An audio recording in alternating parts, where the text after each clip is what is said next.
l'oisiveté est la mère de tous les vices. Alors je pense que vous avez reconnu le péché capital que je vais aborder à partir de ma nouvelle péché capitaux, la paresse.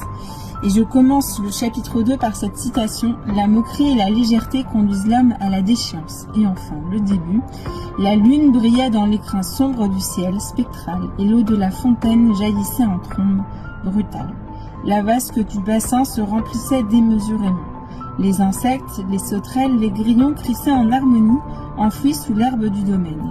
Les ombres des feuilles s'aplatissaient sur le mur du bâtiment et poursuivaient leur course avant de se faire avaler par les ténèbres. » Donc là, on peut voir à travers ce court extrait juste l'implantation du décor qui va amener à la paresse et à cette fameuse inaction, le goût pour l'effort vain. Parce que la paresse, en fait, c'est ça, c'est une acédie. Donc l'acédie, c'est l'ancêtre du péché capital de la paresse qui a été établi par Évrage le Pontique au IVe siècle après Jésus-Christ dans la première liste des péchés capitaux et qui a été remplacée à la Renaissance par la paresse.